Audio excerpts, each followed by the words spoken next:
नमस्कार, बहुत स्वागत है आपका इंडिया लीगल में। मैं हूँ राजश्री आपके साथ। आज एक ऐसे मसले के साथ आपके सामने हूँ जिसमें हम यानी मीडिया तो कटघरे में है ही, और उसके साथ साथ लोकतंत्र के जो चारों स्तंभ हैं उसके बीच ऐसा लग रहा है कि कहीं या तो तालमेल की कमी आ रही है या फिर एक दूसरे पर अविश्वास की भावना ज़्यादा हो गई है, और उसमें टूल जो बनी है वो है मीडिया। और इसके साथ साथ जो गंभीर सवाल है वो सवाल ये है कि क्या जजों के फैसलों पर टिप्पणी करना जायज़ है, नाजायज़ है। दूसरा, जजों के फैसलों पर अगर टिप्पणी करना जायज़ हो भी तो क्या उन पर व्यक्तिगत टिप्पणी करना जायज़ ठहराया जा सकता है, विशेषकर एक मामले के दौरान। बीजेपी की निलंबित सदस्य नुपुर शर्मा का विवादित बयान मामला और उसके खिलाफ सुप्रीम कोर्ट की टिप्पणी ने अगर सुर्खियां बटोरी तो कई बुनियादी सवालों को भी जन्म मिला। विवाद पर शुरू हुआ आक्रोश थमा नहीं है। लोगों का गुस्सा अब सड़कों के बजाय सोशल मीडिया में निकला। विवाद ने जो दरार समाज में पैदा की है वो अलग। पिछले दिनों देश के 15 पूर्व जजों, अखिल भारतीय सेवा के 77 पूर्व अधिकारियों और 25 रिटायर्ड सैन्य अधिकारियों ने खुला खत लिखकर सुप्रीम कोर्ट पर सवाल खड़े किए। पूर्व जजों और ब्यूरोक्रेट्स के समूह ने आरोप लगाया कि देश की सबसे बड़ी अदालत ने लक्ष्मण रेखा लांघ दी है। पत्र में यह कहा गया कि ये दुर्भाग्यपूर्ण टिप्पणियां ऐसे दाग हैं जिसे मिटाया नहीं जा सकता है। दरअसल सुप्रीम कोर्ट के जस्टिस सूर्यकांत और जस्टिस जेबी पारदीवाला की पीठ ने नुपुर शर्मा की वादित टिप्पणी को लेकर उन्हें कड़ी फटकार लगाई थी, जो संवैधानिक दायरे में थी। ओरल ऑब्जर्वेशन या मौखिक टिप्पणियों के जरिए जजों ने कहा था कि नुपुर की बेकाबू जबान ने पूरे देश में आग लगा दिया है। देश में जो कुछ हो रहा है उसके लिए वो अकेले जिम्मेदार हैं। विवादित बयान पर नुपुर शर्मा पर दर्ज कई राज्यों में केसेस थे। सुप्रीम कोर्ट ने नुपुर शर्मा की उस याचिका को खारिज कर दिया जिसमें उन्होंने अलग अलग राज्यों में दर्ज मामलों को दिल्ली ट्रांसफर करने की मांग की थी। माना जा रहा है कि ये भी न्यायिक प्रक्रिया की तरफ से नुपुर को धक्का है। ये इस पूरे मामले के जो आलोचक हैं वो ये कह रहे हैं कि इस फैसले से जजों पर भी सवाल उठ रहे हैं। दोनों ही जज सोशल मीडिया के जरिए निशाने पर रहे। आग बबूला लोगों ने उनके तर्कों को बेबुनियाद और एजेंडा से प्रेरित तक बताया। हालांकि ये इस कदर नीचे गिरा कि सोशल मीडिया पर ऐसी टिप्पणियां देखने को मिली, व्हाट्सएप पर इस तरह के मैसेजेज भेजे गए जो कि न केवल इन जजों के खिलाफ थे बल्कि हमारे जुडिशियल सिस्टम को भी एक तरह से गालियां दे रहे थे। मैं ये शब्द यहाँ पर इसका उपयोग कर सकती हूँ क्योंकि ये ऐसा एक माहौल बना जिसको हम कतई जायज़ नहीं ठहरा सकते हैं। जस्टिस पारदीवाला ने तो पब्लिक फोरम से सोशल मीडिया के रेगुलेशन पर जोर दिया और कहा कि डिजिटल और सोशल मीडिया पर लक्ष्मण रेखा लांघी जा रही है, जो बहुत हद तक सही बात थी। लोग न्यायपालिका और जजों को व्यक्तिगत एजेंडे के तहत निशाना बना रहे हैं। उन्होंने कहा कि जजों का मीडिया ट्रायल हो रहा है। ऐसा नहीं है कि सिर्फ सोशल मीडिया ही आरोपी है, बल्कि मेन स्ट्रीम मीडिया पर भी आरोप लगते रहे हैं। कभी कभी न्यूज एडिटर्स भी अदालत के आदेशों को अपने लेखों की सुर्खियों में खिलवाड़ करते हैं। उन आदेशों से वे टिप्पणियों को हाईलाइट करते हैं जो कई बार कोर्ट ऑर्डर से एकदम अलग होता है। उस तरह की खबरें सोशल मीडिया में फैल जाती हैं और वायरल हमलों के लिए चारा बन जाती हैं। तत्कालीन न्यायाधीश न्यायमूर्ति अरविंद बोबडे ने ऑनलाइन न्यायिक उत्पीड़न पर कहा था कि न्यायाधीश की आलोचना करना और निर्णय की आलोचना करना एक नहीं है, बल्कि एक तरह से इसे मानहानि कहा जाना चाहिए। वहीं वर्तमान सीजीआई जस्टिस रमन्ना ने जजों को आगाह किया है कि जजों को चाहिए कि वे सोशल मीडिया की राय से प्रभावित होने से बचें।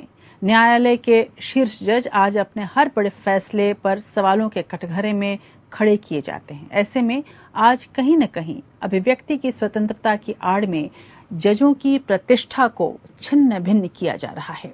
बहरहाल पत्र तो एक मसला है, अहम बात यह है कि जजों को क्या व्यापक मौखिक टिप्पणियां नहीं करनी चाहिए। 2021 में मद्रास हाईकोर्ट ने सुनवाई करते हुए चुनाव आयोग से कहा था कि कोरोना की दूसरी लहर में जो मौतें हो रही हैं उसके लिए चुनाव आयोग पर शायद हत्या का मामला चलना चाहिए। जब सुप्रीम कोर्ट में चुनाव आयोग ने आपत्ति जताई तो कोर्ट ने कहा कि सुनवाई के दौरान की गई टिप्पणियां फैसले का हिस्सा नहीं है। ये टिप्पणियां जजों के दृष्टिकोण हैं। अगर इस अभिव्यक्ति को हतोत्साहित किया जाता है तो निर्णय लेने की प्रक्रिया बंद हो जाएगी। वैसे सुप्रीम कोर्ट ने न्यायाधीशों को खुली अदालत में टिप्पणी करने में संयम बरतने की आवश्यकता पर भी ध्यान दिया और जिसके कारण गलत व्याख्या हो सकती है। ऐसा निर्देश या निर्देश से भी ज्यादा कहा जा सकता है कि एक तरह से सलाह सुप्रीम कोर्ट ने दी। दूसरी तरफ Swapnil Tripathi versus supreme court of India case में अदालत ने कोर्ट की कार्यवाही की मीडिया रिपोर्टिंग को अहम बताया था। कोर्ट ने कहा था कि मीडिया रिपोर्टिंग अदालतों के लिए चेक्स एंड बैलेंस जैसा है, जिससे कि अदालतें मनमानी न कर पाएं। सवाल ये भी उठता है कि जजों पर कमेंट करने वाले सोशल मीडिया हैंडल्स पर प्रतिबंध लगनी चाहिए। मीडिया आखिर जब बेकाबू हो जाए इस तरह की प्रतिक्रियाओं को देने में तो क्या किया जाए? क्या डिजिटल और सोशल मीडिया पर लक्ष्मण रेखाएं लांघी जा रही हैं या फिर क्या जज अपने मौखिक टिप्पणियों से लक्ष्मण रेखा लांघ रहे हैं? क्या जजों को पब्लिक ओपिनियन या जनता की राय से विचलित नहीं होना चाहिए और क्या ये माना जाए कि जज चूंकि आम जनता से अलग है और उसे कोई फर्क नहीं पड़ेगा, जो कि संभव नहीं है, लेकिन सवाल तो है। एक मसला यहाँ और जुड़ा है, वो है ईश निंदा का भी। ईश निंदा का मतलब किसी धर्म या मजहब की आस्था का मजाक बनाना है। 1927 में भारतीय दंड संहिता में धारा 295A जोड़कर प्रावधान किया गया कि अगर कोई जानबूझकर या दुर्भावनापूर्ण इरादे से किसी वर्ग की धार्मिक भावनाओं को ठेस पहुंचाएगा तो उसे 3 साल तक की सजा हो सकती है। आईपीसी की कुछ अन्य धाराएं भी ईश निंदा से संबंधित हैं। हालिया घटनाओं की हम बात करें तो देखते हुए लगता है कि देश में ईश निंदा का कानून बने। ऐसे कई सवाल हैं जो आज हम इन तमाम सवालों पर के निष्कर्ष तक पहुंचने की हम कोशिश करेंगे, इस पर जवाब ढूंढने की कोशिश करेंगे। लेकिन सबसे पहले वो रिपोर्ट हम जरूर आपको दिखाना चाहेंगे जिसमें खुले पत्र के जरिए जजों का विरोध किया गया और एक नई तरीके से इस पर सोचने की भी जरूरत है कि क्या ये एक तरीका है जहां पर आप जजों के खिलाफ इस तरह से खुले पत्र लिखें? क्या इस तरह के पूरे मामलों का एक तरह से राजनीतिकरण किया जाता है? और खासकर सुप्रीम कोर्ट जहां पर केवल मामलों का हल नहीं ढूंढा जाता बल्कि एक विचार बनाने की कोशिश की जाती है किसी भी कानूनी मसले पर, क्या वहां पर इस तरह की बातें हों, वहां के जजों के फैसलों पर इस तरह की बातें हों, उसे जायज ठहराया जा सकता है? ये हम आगे बातचीत करेंगे अपने वरिष्ठ पैनल से, लेकिन सबसे पहले आप ये रिपोर्ट देखिए।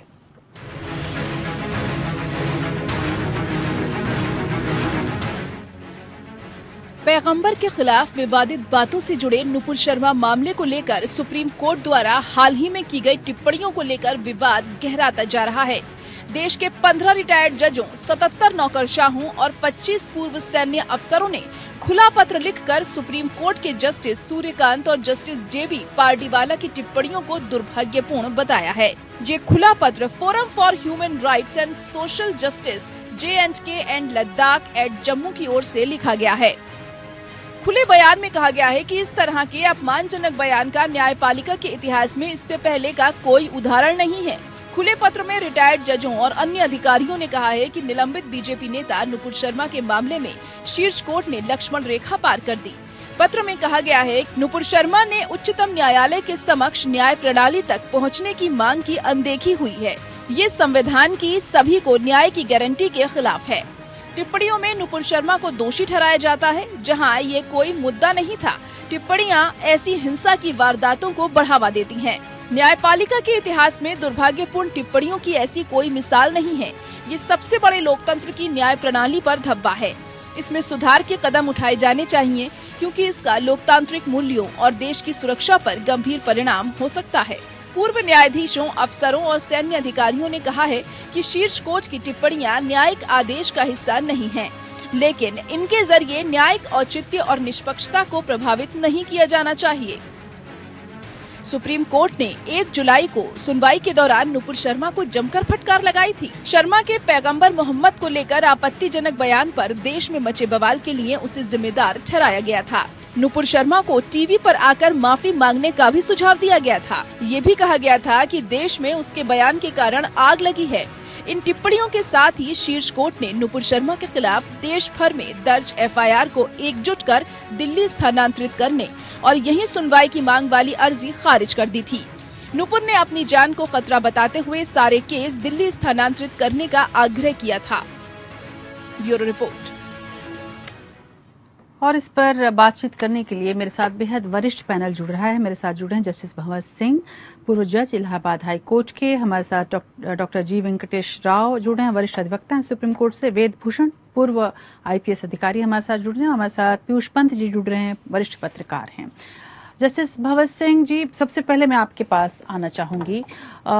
ये एक ऐसा मसला है जिसमें हम यानी मीडिया वाले भी कटघरे में हैं और साथ ही सोशल मीडिया पर जिस तरह की चीजें चली हैं, मैं साफ शब्दों में उसको दुर्भाग्यपूर्ण मानती हूं। लेकिन क्या आपको लगता है कि इस पूरे मामले को एक अलग तरीके से देखने की जरूरत है? जिस तरह से ओपन चिट्ठी लिखी गई, जिस तरह से जजों ने और अधिकारियों ने चिट्ठियां लिखी हैं, क्या आपको लगता है कि वाकई सुप्रीम कोर्ट में यदि कोई मामला चल रहा हो उस पर इस तरह से आगे बढ़ना चाहिए, खासकर नुपुर शर्मा के मसले को हम पृष्ठभूमि में रखें तो? मैडम राजश्री, 1964 में एक केस AIR 1964 पेश 703 में सुप्रीम कोर्ट ने 3 पैरामीटर लगाए थे जिनके बेसिस पे सुप्रीम कोर्ट या कोई नीचे वाले कोर्ट अपनी टिप्पणी कर सकते हैं।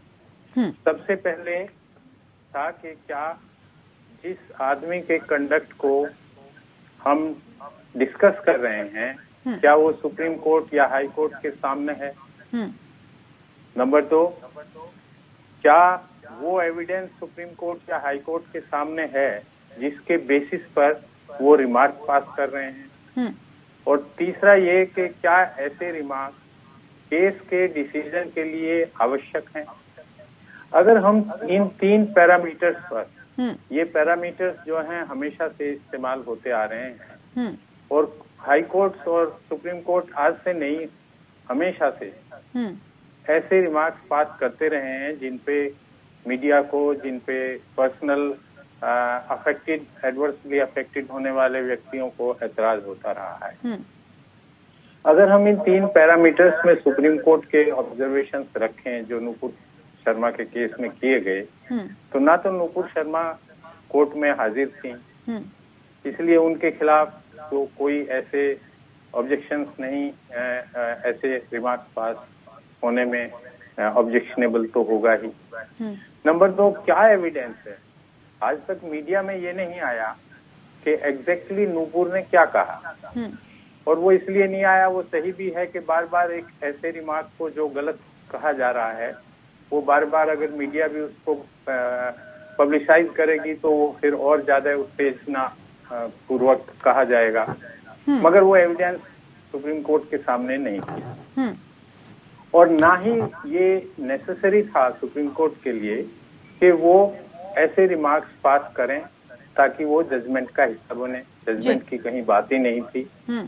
तो नुपुर शर्मा ने एक बहुत अपनी इनोसेंट, एक निर्दोष प्रेयर की थी कि मेरे ऊपर चारों तरफ बहुत मुकदमे हैं और वो एक जगह इकट्ठे कर दिए जाएं। और सुप्रीम कोर्ट को आर्टिकल 139 में ये अधिकार भी है और होना भी चाहिए। और इसलिए होना चाहिए कि जो सुप्रीम कोर्ट जो एक हाई कोर्ट में केस पेंडिंग है वो हाई कोर्ट दूसरा तो नहीं कह सकता कि इसको एक जगह लाया जाए। सुप्रीम कोर्ट की ये डायरेक्शन के हाई कोर्ट के पास जाइए, तो हाई कोर्ट तो रिलीफ दे नहीं सकता, वो भी जरूरी था। इन सब बातों को ध्यान में रखते हुए मेरे विचार में सुप्रीम कोर्ट का जो ऑब्जर्वेशंस थी वो दे वर नॉट नेसेसरी, वो जरूरी नहीं थी कि वो पास जो उनकी प्रेयर को रिजेक्ट करते वक्त कही जाए। और दूसरा मेरा मत ये भी है कि यदि कह भी दी है, क्योंकि ये एक ह्यूमन वीकनेस है कि जजेस भी जो ह्यूमन बींग्स हैं वो अक्सर अपने उससे आगे बढ़ जाते हैं। एक उत्तराखंड के केस में 17 एडवोकेट्स के खिलाफ जो है हाई कोर्ट ने बहुत ही खराब टिप्पणी कर दी और ये कह दिया कि ये इन लोगों का कंडक्ट जो है 17 वकीलों का ये अनइथिकल है, ये against the pious institution of judiciary है।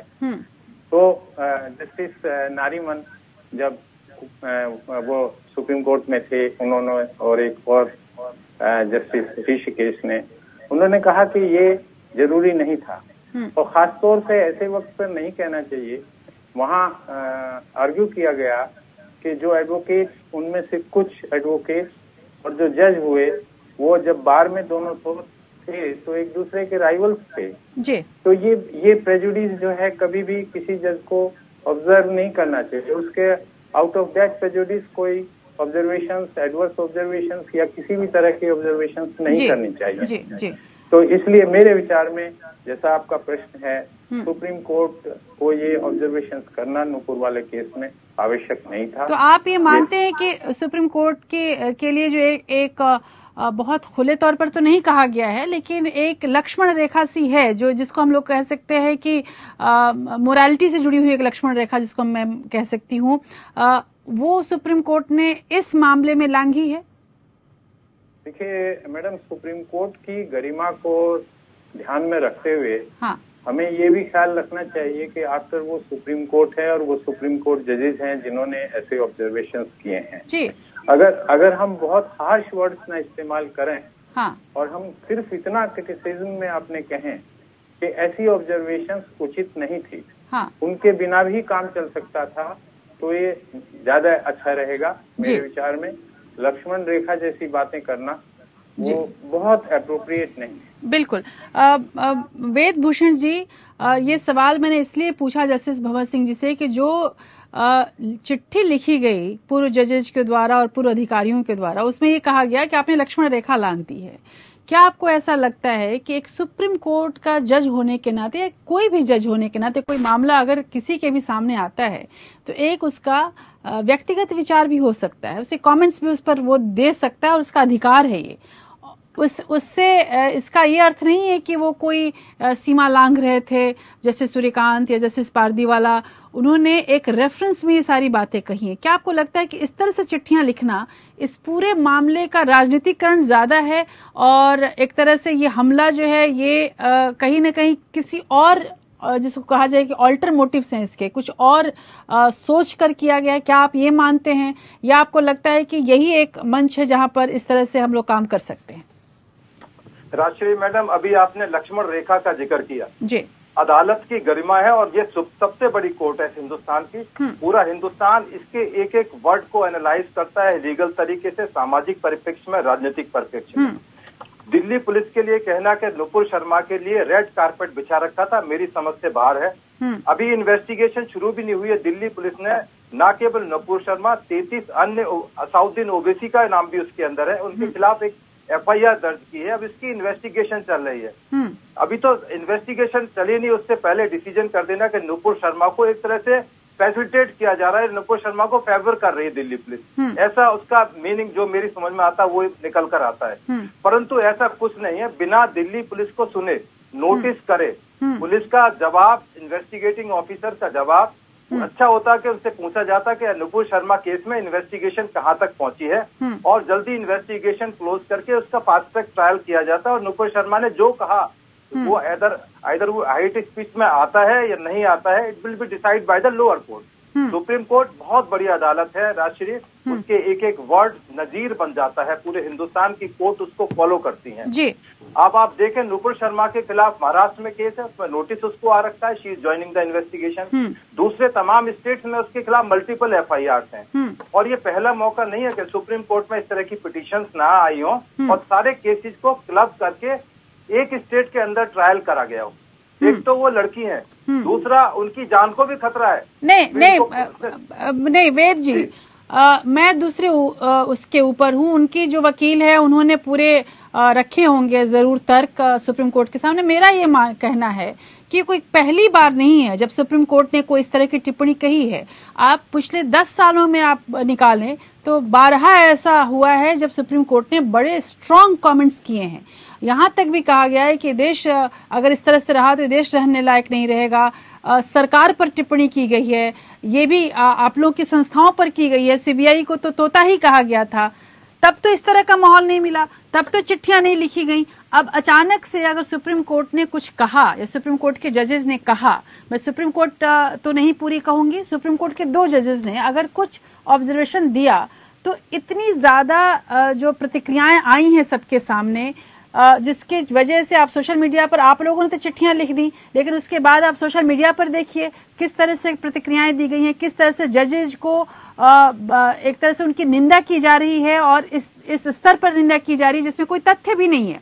आप जस्टिस केजी बालाकृष्णन का फोटो लगाकर और ये कहा जा रहा है कि ये पारदीवाला हैं या ये सूर्यकांत हैं, इनका ये कनेक्शन है, ये इस पार्टी से है। आपको नहीं लगता कि ये पूरे जो एक तरह से आग लगी हुई है उसमें इस तरह से कार्रवाई अगर कोई अधिकारी या जज पूर्व ही सही अगर करता है तो माहौल को और बिगाड़ रहा है, इसको सही नहीं कर रहा है? बिल्कुल राजश्री, अभी जस्टिस भंवर सिंह सर ने बिल्कुल ठीक कहा था, सबकी अपनी अपनी सीमाएं हैं। हाँ। जो चिट्ठी लिखी गई है जिसमें जो वर्ड्स का इस्तेमाल किया है या बहुत सारे सोशल मीडिया पर जुडिशरी के बहुत सारे जुडिशियल ऑफिसर्स के कमेंट आए हुए हैं, वो तमाम चीजें कहीं ना कहीं इस चीज को सुलझाने के बजाय और उलझा रही हैं।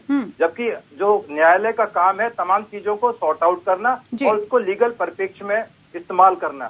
सुप्रीम कोर्ट ने, इसी सुप्रीम कोर्ट ने आर्टिकल 21 के अंदर इतना ज्यादा आके राइट्स दिए हैं, लिबर्टी का राइट दिया, फूड का राइट दिया, ट्रेवल का राइट दिया, लीगल एड का राइट दिया, तमाम तरह के राइट सुप्रीम कोर्ट खुद एडवोकेसी करती रही है। परंतु इस तरह की जो टिप्पणियां हैं, मैं फिर वही कहता हूं कि लक्ष्मण रेखा है ना जुडिशरी को उसको नाप देना। जो देखो, एक मेन जो इश्यू ये है कि जो मटेरियल आपको दिया गया उसकी प्रेयर ये थी कि मेरे तमाम केसेस को क्लब करके एक जगह मेरी इन्वेस्टिगेशन कराई जाए जिससे कि मैं इन्वेस्टिगेशन ज्वाइन कर सकूं और मुझे रिस्क ना हो। परंतु जिस तरह से उसको डील करा गया उसमें थोड़ी सी कहीं ना कहीं तकलीफ किसी वर्ग को हुई है और उन्होंने अपनी दिल की बात उस चिट्ठी के माध्यम से सोशल मीडिया में रखी है, क्योंकि वो तमाम रिटायर्ड अधिकारी हैं, रिटायर्ड जुडिशियल ऑफिसर्स हैं और मैं भी आपके चैनल पर बैठा हुआ हूँ, मैं रिटायर्ड अधिकारी हूँ। तो कहीं ना कहीं ये बातें कहीं किसी कॉर्नर में जाकर हिट करती हैं कि शायद कुछ रेस्ट्रेंट जरूर रखना चाहिए था, जिससे कि सोसाइटी में एक मैसेज ना जाए कि हम सुप्रीम कोर्ट जिसके इतना सम्मान और आदर से रखते हैं, जिसको भगवान मान के चलते हैं, वो ऐसी चीजें ना आए समाज के अंदर, कटुता ना बढ़े। सबसे बड़ी चीजें जो बिटरनेस समाज के अंदर आई वो नहीं, पूरा इस्लामिक वर्ल्ड के अंदर एक मैसेज गया कि कोर्ट्स भी जो है नुपुर शर्मा के खिलाफ है। मैं नुपुर शर्मा के कमेंट्स की तारीफ भी नहीं कर रहा हूँ, ना निंदा कर रहा हूँ, सब टू द कोर्ट, क्योंकि मैटर जी बिल्कुल ये मैं इस बात से इत्तेफाक रखती हूँ जी कि जो जजमेंट आया है हम उसकी आलोचना कर सकते हैं कि ये जजमेंट सही है नहीं है, न्यायिक आधार पर, न्यायिक पैरामीटर पर कितना सही है, उसमें कोई बुराई नहीं है। लेकिन ऑब्जर्वेशन की जहाँ तक बात है, जैसा कि जस्टिस भंवर सिंह ने कहा कि उसमें पैरामीटर्स उसमें भी होते हैं, फिर भी यदि किसी जज ने कुछ बोला भी तो उसको इस तरह से उठाना, खासकर मीडिया में जिस तरह से उठाया गया और जिस तरह से पूर्व अधिकारी जो कि नैतिक पदों पे रह चुके हैं, संवैधानिक पदों पे जो लोग रह चुके हैं, अगर वो इस तरह से चिट्ठियां लिखेंगे और वो भी पब्लिक डोमेन में डालेंगे तो वो पूरे मामले को और उलझाएंगे, चारों स्तंभों को और एक तरह से एक दूसरे के खिलाफ खड़ा कर रहे हैं, न कि एक सौहार्द पैदा करने की कोशिश हो रही है, जो मुझे लग रहा है कि आप इससे इत्तेफाक रखेंगे। लेकिन चूंकि ये मामला पूरा मीडिया से उठा और इसलिए पीयूष जी का इस पर टिप्पणी लेना बहुत ज़रूरी है। पीयूष जी, जो रिपोर्टिंग और जो संपादकीय जो एक हमने लंबा समय देखा, हमने अपने पूरी मीडिया को, जिसको कहते हैं कि पहले ये शैशव अवस्था में था और अब परिपक्व अवस्था में है, उसके बाद जो एक सोशल मीडिया एक आया और सोशल मीडिया और टेलीविज़न और प्रिंट का ऐसा एक कॉकटेल बनता जा रहा है जिसमें हम अपनी सीमाएं भूलते जा रहे हैं। क्या आपको ऐसा लगता है, विशेषकर अदालती मामलों को लेकर देखा जाए, अगर इस मामले के परिप्रेक्ष्य में भी आप देखें तो जिस तरह की टिप्पणियां की गई, व्यक्तिगत टिप्पणियां की गई, इसमें कहीं कोई जजमेंट क्या था, क्या नहीं था, क्या पैरामीटर था, उस पर कहीं कोई बात नहीं हो रही सोशल मीडिया पे। सब जगह यही बात हो रही है कि जज इसका कनेक्शन इस पार्टी से था, इसने ऐसे किया, इसको ये देख लीजिए। आपको लगता है कि अब ये सही टाइम है कि हम अपने अंदर की सीमाओं को समझें, इसके पहले कि दूसरे पर हमलावर हो जाएं? देखिए राजश्री, आपने बहुत अच्छी बात कही कि अपने अंदर की सीमाओं को समझे। ये जो सेल्फ डिसिप्लिन है ये बहुत ज़रूरी। देखिए, सोशल मीडिया को आप बैन भी नहीं कर सकते, क्योंकि देखिए अभिव्यक्ति की आज़ादी का हर नागरिक को अधिकार है। जहाँ तक जुडिशरी को लेके, हाँ उसमें थोड़ा सा जो है कि पहले भी ये था कि जुडिशरी पे कमेंट करने से बचते थे, क्योंकि उसका एक सम्मान जुडिशरी का हमेशा से हमारे देश में रहा है, और तो इसलिए उससे बचा जाता था। एक तो कंटेम्प्ट का एक डर रहता था, और दूसरी बात है कि सम्मान करते थे कि वो जो प्रबुद्ध लोग हैं, जो जजेस वहाँ हैं, खासकर सर्वोच्च न्यायालय में जो लोग बैठे हुए हैं, तो इस तरह का नहीं करते थे। लेकिन अब जब से देखिए, और मैं इसके लिए देखिए क्या एक बात आपसे कहना चाहूँगा कि जब से ये राजनीतिकरण हो गया पूरी तरीके से, वो और जिस तरह से जो अलग अलग पार्टीज के जो तमाम ट्विटर हैंडल निकल गए हैं, और उसमें जिस तरह से ट्रोल कराया जाता है, तो मैं इसके लिए सीधे सीधे जो है पॉलिटिकल पार्टीज को जिम्मेदार मानता हूं। देखिए, उन्होंने इस तरह की एक भीड़ खड़ी कर दी है जिनको इतना सेंस नहीं है कि आपको किस पे कमेंट करना है, किस पे नहीं करना है। वो सीधे जो है कि ये बिना ये सोचे जो समझे जो है कि बिना गरिमा, इंस्टीट्यूशन की गरिमा को समझे हुए, बिना जो जजेस हैं उनकी गरिमा को समझे हुए, वो जो है कुछ भी जो है, देखिए आपने जो बात, जिसकी तरफ बात जो आपने कही, निश्चित रूप से ये एक शर्मिंदगी वाली चीज थी। जिस तरह से जो है आप जजों के व्यक्तिगत जीवन से, और जो भी वो भी आप सही भी नहीं है, जो कुछ आपको फीड किया जा रहा है वो लेते हुए आप चल रहे हैं, तो ये इसका दुरुपयोग निश्चित रूप से हो रहा है। लेकिन इसके लिए मैं इसको जो टूल है उसको दोषी नहीं मानता हूं, जो लोग उसका इस्तेमाल कर रहे हैं उनको दोषी मानता हूं। और उसके लिए भी खासकर जो है कि जो राजनीति जिस तरह की हमारे देश में हो गई है, और खासकर जिस तरह से देखिए तमाम पूर्व जजेस और तमाम ब्यूरोक्रेट्स, जिस तरह से एक बांट दिया गया है, हमने हमारी राजनीति इन लोगों को भी बांट दिया है, तो वो सही परिप्रेक्ष्य में चीजों को नहीं रखते हुए अपने उसी नजरिए से जो उनकी एक जो लॉयल्टी है किसी पार्टी के प्रति, जो है वफादारी है, या किसी विचारधारा के प्रति वफादारी है, उसके तहत वो जो है वो इसका इस्तेमाल करते हैं और अटैक करते हैं, बिना ये समझे हुए कि आप किस इंस्टीट्यूशन के खिलाफ आप ये बात कह रहे हैं। तो मुझे लगता है कि देखिए सेल्फ कंट्रोल तो बहुत जरूरी है। देखिए मीडिया में भी बहुत बार मेन स्ट्रीम मीडिया के लिए भी बात उठती रहती है कि लगातार और एक अपना ही कोड ऑफ कंडक्ट होना चाहिए। ये बात कही जाती है कि हाँ इन पे रिस्ट्रिक्शन हो। जब कभी कोई बात होती है, कोई भी सरकार, चाहे वो कांग्रेस की सरकार रही हो, चाहे वो बीजेपी की सरकार रही हो, जब वो इस तरह की बात करती है कि जो है प्रेस की आजादी को कंट्रोल करने की, तो प्रेस में हल्ला मचता है, और तब यही कहा जाता है कि नहीं, हमारे पास जो है कोड ऑफ कंडक्ट अपना है जिसको हम फॉलो करते हैं। लेकिन हम अक्सर देखते हैं कि वहां भी जो है कि हम वो कोड ऑफ कंडक्ट को फॉलो नहीं करते। जैसे बीइंग टेलीविजन चैनल, हमारे पास एनबीए है और हम लोग एनबीए के सदस्य भी हैं, लेकिन इन्हीं चैनलों पर ये सारी खबरें चलती हैं और अभी तक मुझे नहीं दिखता कि एनबीए ने किसी भी चैनल को कोई नोटिस किया है। तो मुझे लग रहा है कि ये सब कुछ एक तरह से फेल हो चुका है, चाहे प्रेस काउंसिल हो, चाहे एनबीए हो। इस पर सोचने की तो जरूरत है। लेकिन और इसके लिए एक कारण मुझे दिखता है, जो मैंने आपसे कहा, वो भी मैं कहूंगा कि लोगों में जो गिरावट आई है, जो पदों पे बैठे लोग हैं, उनका जो उत्तरदायित्व समझना चाहिए, उस पद की गरिमा, उसमें गिरावट आई है, जिसकी वजह से ये इंस्टीट्यूशन जो है, सब जो है कि इंस्टीट्यूशन जो कमजोर होते चले जा रहे हैं। देखिए ये एक कहावत भी है और मैं भी मानता हूं कि institution don't fail, it is the people who man the institution, they fail. बिल्कुल। और खासकर संविधान पे तो हमारा जब बना तो यही कहा गया था कि संविधान कोई खराब नहीं होता है। बहरहाल यहाँ पर डॉक्टर जी वेंकटेश राव हैं, वरिष्ठ अधिवक्ता हैं। इस पूरे मसले पर राव साहब, मुझे लग रहा है कि सबसे ज्यादा प्रभाव तो वकीलों पर पड़ा है, क्योंकि बार और बेंच दोनों के बीच की जो कड़ी है, इस पूरे मामले में दो तरफा आप देख रहे होंगे। किस तरह से आप इस ट्रेंड को देख रहे हैं, जब खतरनाक एक तरह से मैं कहूं कि हमला किया जा रहा है जजेज पे, ये कहा जा रहा है कि उन्होंने ये गलत किया, उनको ये ऑब्जर्वेशन नहीं देना चाहिए। अगर फ्रीडम ऑफ एक्सप्रेशन के नाम पर ये सब कहा जा रहा है, तो मैं समझती हूँ कि जजेज के पास भी फ्रीडम ऑफ एक्सप्रेशन है और वो भी बोल सकते हैं। और अगर इस तरह से न्यायिक संस्थानों पर हमले होंगे तो इसका क्या असर आप लोगों को लगता है कि बार पर होगा, वकीलों पर होगा, बेंच पर होगा? देखिए मैडम, जहाँ तक मेरा इस बात पे जो मेरी सोच है, देखिए हम एक लोकतंत्र हैं। लोकतंत्र में 4 स्तंभ होते हैं, legislature, executive, judiciary and now free press. अब आपको एक 5वां और मिल गया, वो है सोशल मीडिया। जब John Jacques Rousseau, Locke Hobbes, इन्होंने डेमोक्रेसी को डिवाइड किया, उनका ये सोशल मीडिया का दिमाग में बात नहीं थी, मगर उनका एक ही केयर था, लोगों की बात जो है उससे राज चलना चाहिए, पूरा सरकार चलना। तो पहली बात तो हम इस बात पे आते हैं कि कोर्ट के अंदर वो बात हुई जिसकी वजह से रिएक्शन इतना जोर शोर से सब जगह हुआ, मीडिया हुआ। अब क्या है, ये जो डेमोक्रेसी है जनरली इसका ये है कि it's a system of checks and balances. यदि लेजिस्लेचर गलत करता है तो एग्जीक्यूटिव और जुडिशियरी को चेक करेंगे, यदि एग्जीक्यूटिव गलत करता है जुडिशरी और लेजिस्लेचर चेक करेंगे। प्रेस की पूरी फ्रीडम है, डेमोक्रेसी फ्रीडम ऑफ प्रेस के बिना डेमोक्रेसी नहीं चल सकती, क्योंकि ये लोगों का राज है, for the people, of the people, by the people. तो प्रेस का फ्रीडम सैक्रोसैंक्ट सबसे हाईएस्ट लेवल है।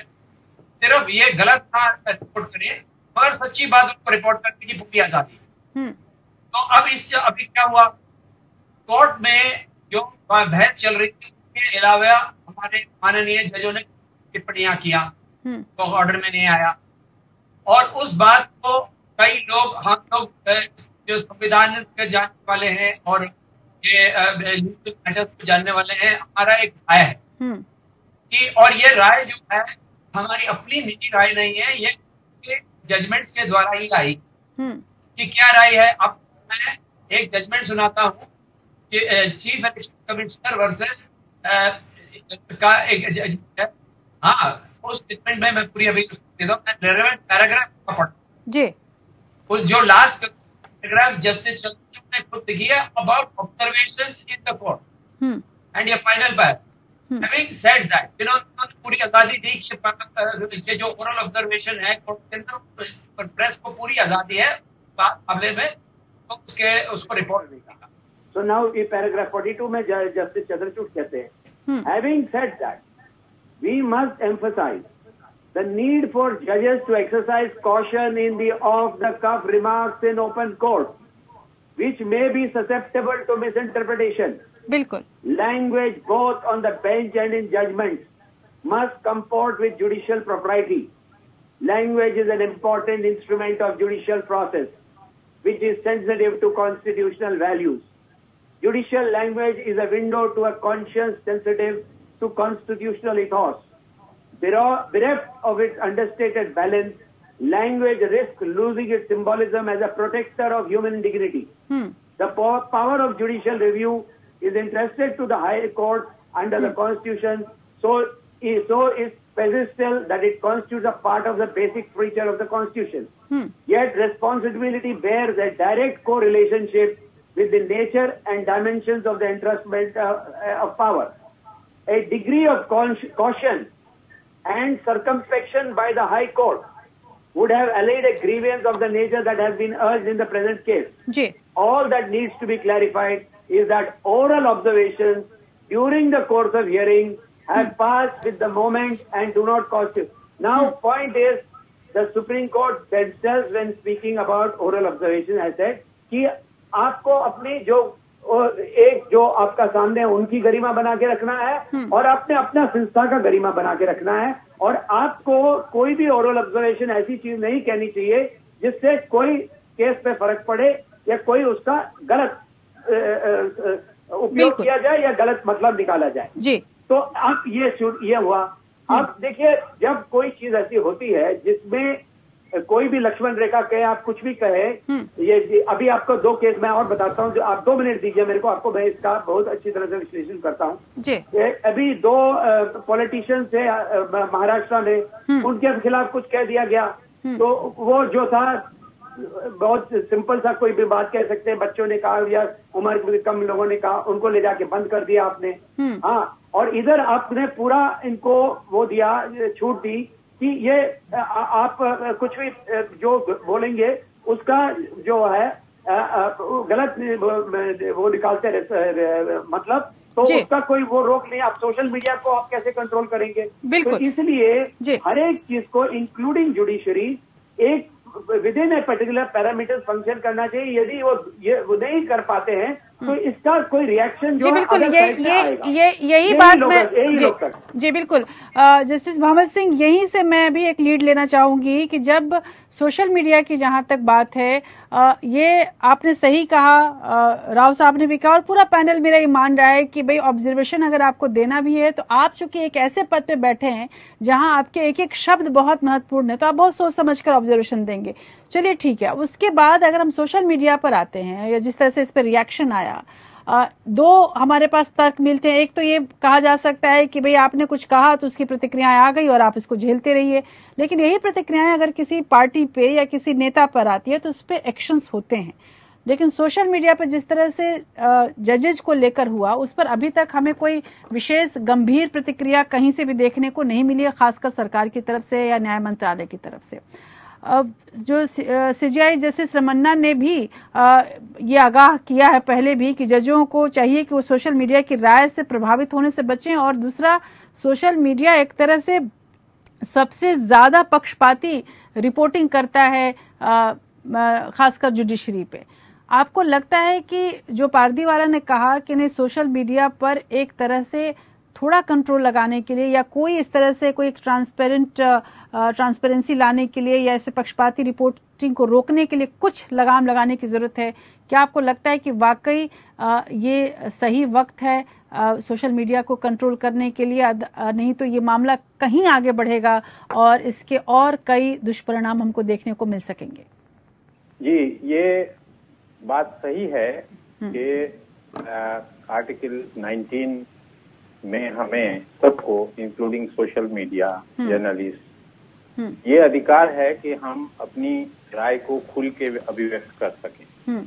मगर उसी फंडामेंटल राइट में जहां ये अधिकार मिलता है, ये भी एक रेस्ट्रिक्शन है कि जो टिप्पणी की जाए, चाहे मीडिया ही क्यों ना करे, वो किसी के लिए डिफेमेटरी ना हो, किसी की पर्सनल फीलिंग्स को हर्ट ना करे, और किसी की जो है दूसरे व्यक्ति की या एक विशेष वर्ग के खिलाफ ना जाए।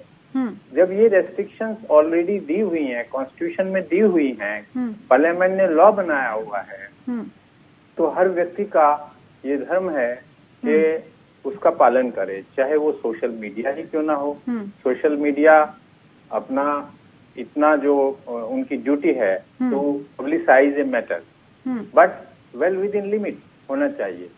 जो सोशल मीडिया की मेरे ख्याल से इस मसले में ज्यादा गलती नहीं है, ज्यादा क्या है ही नहीं, क्योंकि जो नूपुर शर्मा ने कहा उसको उन्होंने बताया, और जो फिर एक कन्हैया का जो मर्डर हुआ उसमें उन्होंने खुद ही पब्लिसाइज किया, अपनी वीडियो बनाई, उसको भेजा। तो मीडिया की इसमें क्या गलती है अगर उसको शोकेस किया? और ये जरूर है कि उनको थोड़ा सा कम कर सकते थे, अवॉइड कर सकते थे, क्योंकि उससे हेटरेट तो फैलेगी ही।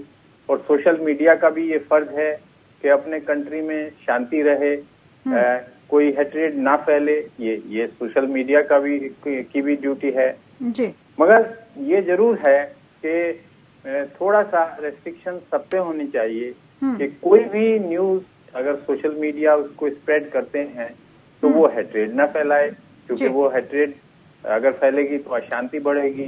तो इसलिए सोशल मीडिया पर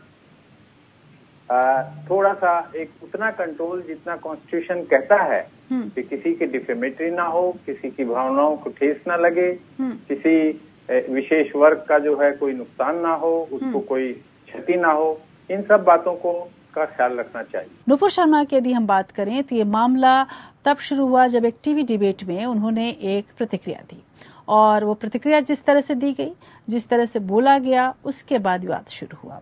हमारे साथ हमारा पैनल मौजूद है और उसको इस प्रतिक्रिया को दो हिस्से में बांटा गया। एक हिस्सा ये कह रहा था कि ये फ्रीडम ऑफ एक्सप्रेशन है और जो नूपुर ने कहा वो बात गलत तो नहीं थी, वो बात ही सच है। दूसरे जो हम सभी जानते हैं, जो भी पढ़े लिखे लोग हैं वो जानते हैं कि freedom of expression reasonable restrictions के साथ आता है। यहीं से एक और बहस शुरू हुई ईश निंदा की कि आखिर हम ईश निंदा कर सकते हैं या नहीं कर सकते। नूपुर के बयान को ईश निंदा में डाला जाना चाहिए कि नहीं डाला जाना चाहिए। बहुत छोटा सा कमेंट आपसे चाहूंगी जस्टिस भंवर सिंह कि नूपुर शर्मा के बयान को हम किस चश्मे से देखें। एक फ्रीडम ऑफ एक्सप्रेशन के नजरिए से देखेंगे, कुछ भी कहा जा सकता है, या फिर इस चश्मे से देखा जाए कि वो ईशनिंदा है, या फिर ये कहा जाए कि कोई बात चल रही थी, उसी बात के रेफरेंस में उन्होंने बस एक प्रतिक्रिया दी? किस चश्मे से मैं इस पूरे बयान को देखूं? देखिए, ईशनिंदा किसी भी धर्म की करना ये तो नाजायज है। Section 295A Indian panel code में भी ये एक कॉग्निजेबल ऑफेंस माना गया है जी।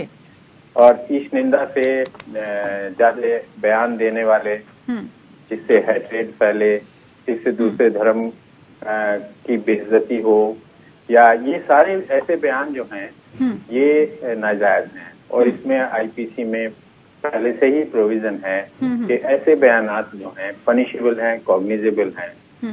मुझे आज तक नहीं पता लगा, मैंने बहुत लगाने की कोशिश की नूपुर शर्मा के एग्जैक्ट वर्ड्स क्या थे, मगर इतना जरूर कहा कि जो हिंदू धर्म के खिलाफ कहा गया वो ही अगर वो कह दें तो कैसा लगेगा।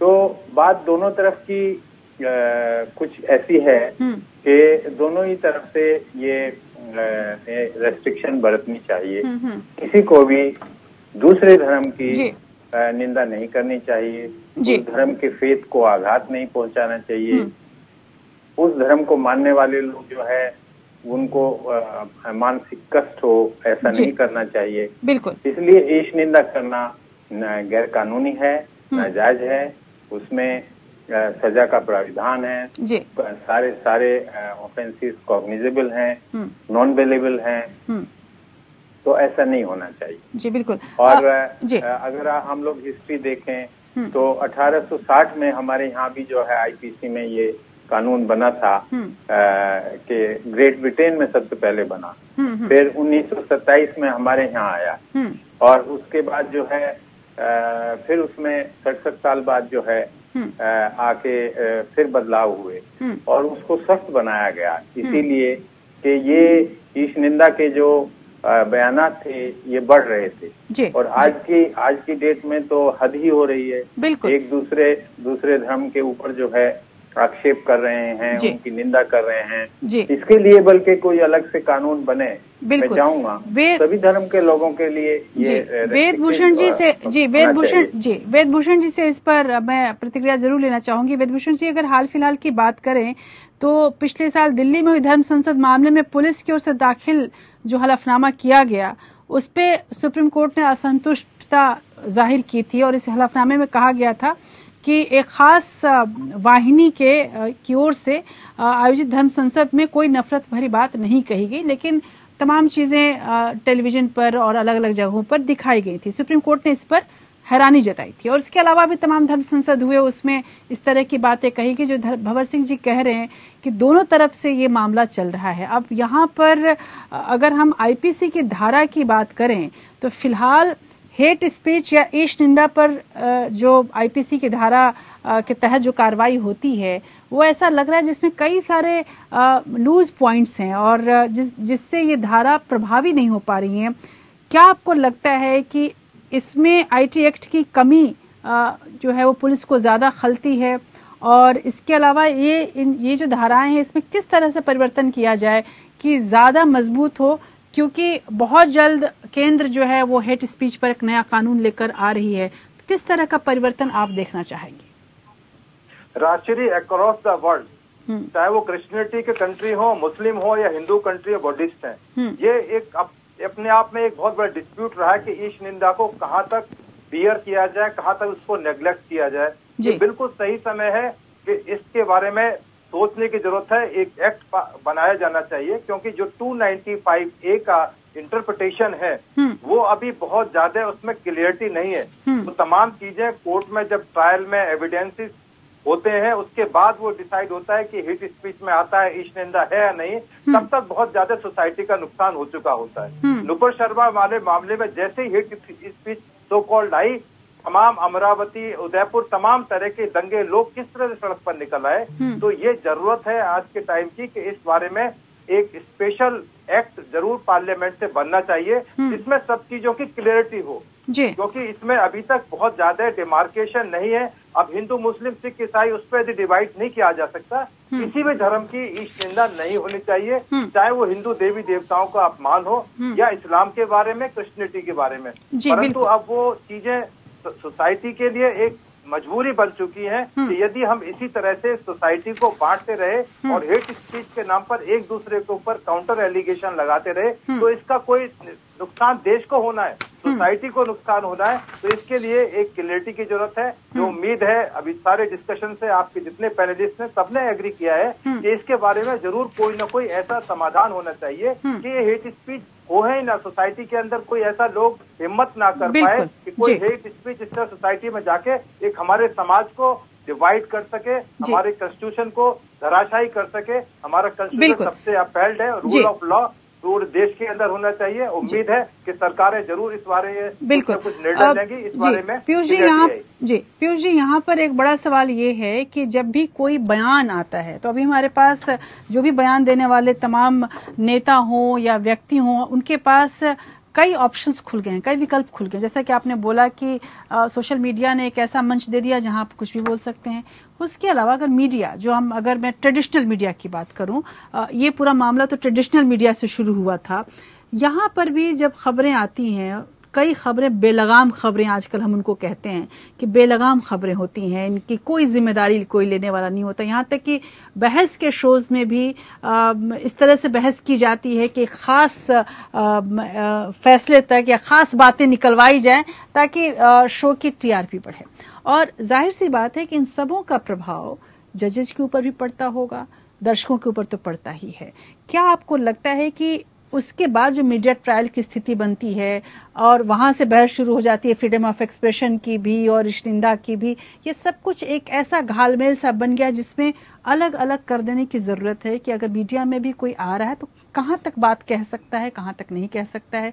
अगर कुछ इस तरह की बातें होती हैं तो ट्रायल अगर चल रहा है तो उस संस्था पर भी चलना चाहिए जहां पर ये मंच दिया गया। क्या आपको लगता है कुछ इस तरह से हो तब बात ज्यादा गहराई तक जाएगी और समाज में ज्यादा संतुलन हम ला पाएंगे? निश्चित रूप से राशि, देखिए जो आपने बात कही वो कि अभी ये जजमेंट में भी जो था, जो जजेस जो थे उन्होंने ये जो बात कही नूपुर शर्मा वाली में, उन्होंने न केवल नूपुर शर्मा बल्कि उस चैनल के लिए भी कहा कि आप इस तरह की बहस क्यों करवाते हैं जो है। और निश्चित रूप से देखिए इसमें भी जो है मेन स्ट्रीम जो मीडिया है और उसमें खासकर जो चैनल्स हैं, और आप कराइए भी तो अगर और सेंसिबल तरीके से कराइए तो बात समझ में आती है। वहां पे आप देखिए उनकी जो आप पूरे के पूरे जिस तरह से वो फोकस करते हैं और जो हेडिंग लगाते हैं पूरी की पूरी, आप उसी की भाषा देख लीजिए आप किस तरह से। मान लें कि आप वो चैनल ही खुद आक्रमण कर रहा है किसी कम्युनिटी के ऊपर, वो कोई भी कम्युनिटी हो सकती है, और उसके ऊपर बिल्कुल तो, और उसके बाद एंकर की जो भूमिका होती है, तो ये जैसे मैंने आपसे पहले भी कहा कि ये हमको अपने लेवल पर खासकर जो है जो जिम्मेदार लोग हैं जो बैठे हुए चैनल्स पे, उनको ये तय करना होगा कि हमें किसी चाहे कोई धार्मिक मसला भी हो, अगर वो खबर में है तो उस पर किस तरह से एक बैलेंस तरीके से और उस पर एक ऐसी रोशनी देते हुए चीजों को उठाया जाए कि लोगों को भी, दर्शकों को भी समझ में आए कि हाँ क्या बात है। और उसमें बहुत ही समझ बूझ के ये काम करना चाहिए जिसमें कि एंकर की भी अपनी भूमिका होती है और जो संपादक है, जो चैनल हेड है, उसकी भी अपनी भूमिका होती है। जो ये स्टोरी को जो है जो डिस्कस होती है और तय होता है कि हम किस लाइन पे ले जाएंगे इसको, वहां पे हो क्या रहा है। देखिए फिर मैं कहूंगा कि जो एक किसी न किसी जो है कि आप कहिए राजनीति के तहत या आप कहिए किसी विचारधारा के तहत जब चीजें जो चलने लगती हैं, वहां पे इस तरह की चीजें दिखाई दे रही। अब नूपुर शर्मा ने एक फैक्ट को कहा निश्चित रूप से, कोर्ट ने भी ये बात कही कि लेकिन जिस तरह से उन्होंने उस फैक्ट को कहा तो जो इंटेंशन रहा उस पे, और जो एंकर ने वहां पे हस्तक्षेप नहीं किया, कि एंकर की ये काम होना चाहिए था कि वो उसको इस तरह से बिगड़ने न दे चीजों को और बैलेंस करके लेके आए। तो यहाँ पे फिर वही एक एंकर की भी भूमिका होती है। और हम देखते हैं कि ज्यादातर चैनल्स में जिस तरह से जो है एक एंकर भी स्पोक्समैन की तरह काम करने लगता है।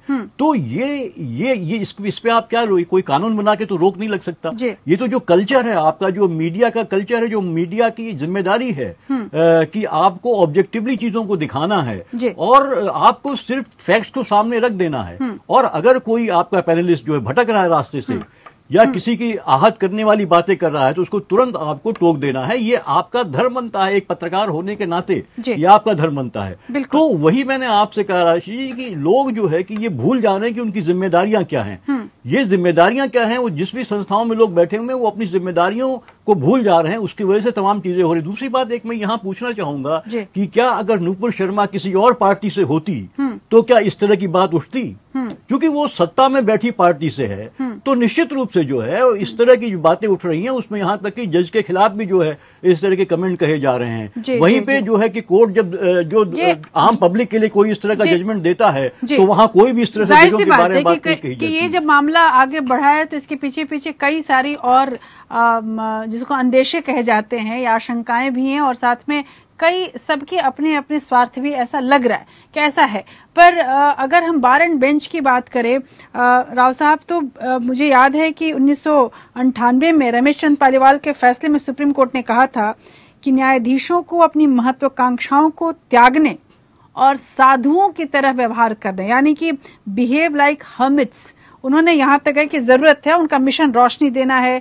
जब न्यायाधीश ही शोर करेंगे तो निश्चित रूप से प्रकाश की तुलना में अधिक गर्मी उत्पन्न होगी, और जाहिर है कि शक्ति के साथ संयम की जरूरत है। आज के दौर में इस पूरे जब ये पूरा मामला चल रहा है तो आप इस चीज को कितना रेलेवेंट पाते हैं, पहला। दूसरा ये कि वकीलों ने भी जिस तरह से कमेंट्स किए हैं उससे आप कैसे देखते हैं कि क्या बार एंड बेंच के बीच का जो रिश्ता है वो भी इन सब चीजों से प्रभावित होता है? अब सोशल मीडिया पर वकील भी हैं, आप कैसे देखेंगे?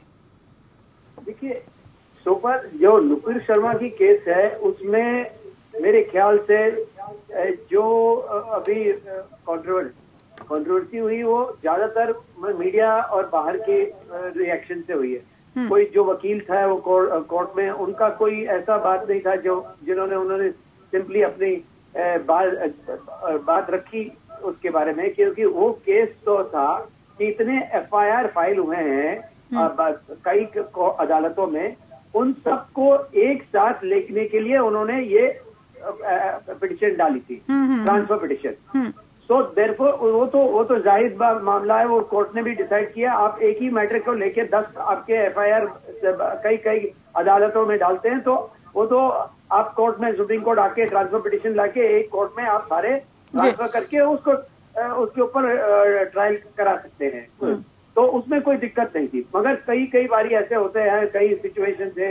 एक हमारे वकील साहब थे, कई वकील जो है कोर्ट से एक कॉन्फ्रंटेशनिस्ट अप्रोच ले लेते हैं, और वो जो है वो बिल्कुल सही नहीं है, वो गलत है, और उस पर कंटेम्प्ट ऑफ कोर्ट का है, और हमारा प्रोफेशनल एक एटिकेट होता है, वो तो हमें बरतना चाहिए। जी बिल्कुल। इस केस के बारे में मैं थोड़ा सा ये कहना चाहता हूँ कि जिस तरह से ये चला है कि ये मतलब किसी ने इसमें कोशिश भी नहीं की थी। मेरे को मिला, कहीं से मैंने देखा, इसमें दोनों तरफ की गलती एक नहीं, मेरे जहाँ तक मैं देख सकता हूँ कि सिर्फ नुपुर शर्मा की ही नहीं गलती थी, जो उनको प्रोवोक किया गया था।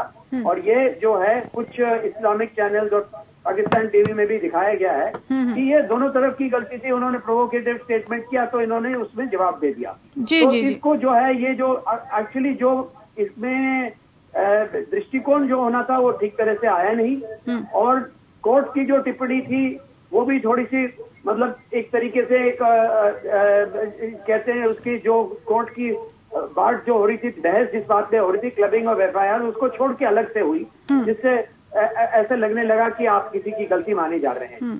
तो ये जो चीज है इसमें एक चीज इसमें बिल्कुल बाहर सब आ जाती कि हमें अपने जो within the 4 corners of our responsibility, whether it is individual. अब देखिए सोशल मीडिया पे मैं एक बात बताता हूँ, कोई भी अपना कार्टून बना के कुछ और गलत करते हैं, आप जरूर उनके खिलाफ एक्शन ले सकते हैं। मगर कोई ये कहता है कि जो हुआ है गलत हुआ, आप कितने लोगों के खिलाफ एक्शन ले पाएंगे सोशल मीडिया पे? जी बिल्कुल। और कुल मिलाकर ये देखा जाए तो ये पूरा मामला बोलने से उठा है कि क्या बोला जाए, कहाँ बोला जाए, कैसे बोला जाए। दरअसल मसला ये था। हम सभी जिस देश में रहते हैं उस देश में कई तरह की शिक्षाएं मिली हैं। गुरु पूर्णिमा का पर्व भी है तो सभी तरह तरह के अपने गुरुओं की शिक्षाओं को यदि हम याद करें, हम सभी जानते हैं कि एक जो सबसे बड़ी महान शिक्षा मिली है हमें वो ये है कि सत्यम ब्रूयात प्रियम ब्रूयात अप्रिय सत्यम मा ब्रूयात। सच तो बोलो पर वो प्रिय सच बोलो, जो सच अप्रिय हो वो नहीं बोला जाए। मेरे ख्याल से नूपुर से यही गलती हुई है और शायद वो इस श्लोक को नहीं समझ पाई होंगी। और जो इस पूरे बहस का अंत में कुछ इस शेर के साथ करना चाहूँगी जो मुझे लग रहा है कि जजों को सबसे ज़्यादा इस बात को समझने की ज़रूरत है और तमाम जो हमारे पूर्व अधिकारियों ने या जजों ने भी जो चिट्ठी लिखी है उन्हें भी समझने की ज़रूरत है। हमारे तमाम उन लोगों को, मीडिया वालों को भी ये बात समझने की ज़रूरत है। दो चीज़ें हैं, एक तो ये है कि लफ्ज़ों से तहरीरें लिखी जाती हैं, लफ्ज़ों से तकरीरें लिखी जाती हैं। दुनिया वालों लफ्ज़ों की ताज़ीम करो, लफ्ज़ों से तकदीरें लिखी जाती हैं। तकदीर किसी की बिगड़ सकती है, किसी की बन सकती है यदि लफ्ज़ों का सही या गलत इस्तेमाल किया जाए। बहुत बहुत शुक्रिया आप सबों का मेरे साथ इस बहस में जुड़ने के लिए और इस उम्मीद के साथ कि इस देश का जो ताना बाना है, जो रंग है, जो सतरंगा जो हमारे सामने जो तस्वीर है, वो तस्वीर किसी एक रंग के चढ़ने या बढ़ने से बिगड़ेगी नहीं बल्कि संतुलन बना रहेगा। खासकर कानून की हम जहां बात करें तो कानून की जो बुनियाद है हमारे देश में और जो जजों का सम्मान है वो एक घटना से बढ़ या घट नहीं जाएगी बल्कि उसका जो वक़ार है वो अपनी जगह वैसे ही कायम रहेगा जो सालों से कायम रहा आया है। इसी उम्मीद में आज इंडिया लीगल में इतना ही। नमस्कार।